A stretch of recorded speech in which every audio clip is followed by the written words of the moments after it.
ரம்ஜானுக்கு நிறைய collections ஆஃபர்ஸோட purchase பண்ண நம்ம தேனி ஆனந்தத்துக்கு வாங்க. 5000 ரூபாய்க்கு மேல பர்ச்சேஸ் பண்றவங்களுக்கு எக்ஸைட்டிங்கான கிஃப்ட்ஸ் இருக்கு. 5000 இருந்து 10,000 வரைக்கும் பர்ச்சேஸ் பண்றவங்களுக்கு ஃபிளவர் பிரிண்டட் டிராவல் பேக் கிஃப்டா கொடுக்கறாங்க.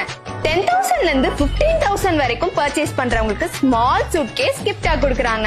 15,000 இருந்து 20,000 வரைக்கும் பர்ச்சேஸ் பண்றவங்களுக்கு பிக் சூட்கேஸ் ஃப்ரீயா கொடுக்கறாங்க. 20,000 இருந்து 30,000 வரைக்கும் பர்ச்சேஸ் பண்றவங்களுக்கு ஸ்டீல் ஹாட் பாக்ஸ் 3000 ml கிஃப்டா கொடுக்கறாங்க. 30,000 இருந்து 50,000 வரைக்கும் பர்ச்சேஸ் பண்றவங்களுக்கு 3 லிட்டர் ஸ்டீல் குக்கர் கிஃப்டா கொடுக்கறாங்க. 50,000 இருந்து 75,000 வரைக்கும் பர்ச்சேஸ் பண்றவங்களுக்கு இண்டக்ஷன் ஸ்டவ் 2000 வாட்ஸ் கிஃப்டா கொடுக்கறாங்க. 75,000 இருந்து 1 lakh வரைக்கும் பர்ச்சேஸ் பண்றவங்களுக்கு டாஸ்லர் மிக்ஸி 750 வாட்ஸ் கிஃப்டா கொடுக்கறாங்க. 1 lakhல இருந்து 2 lakh வரைக்கும் பர்ச்சேஸ் பண்றவங்களுக்கு கிரைண்டர் கிஃப்டா கொடுக்கறாங்க. இன்னும் பர்ச்சேஸ் பண்ணல, இந்த ஆஃபரை மிஸ் பண்ணிடாதீங்க. உடனே நம்ம தேனி ஆனந்தத்துக்கு வாங்க.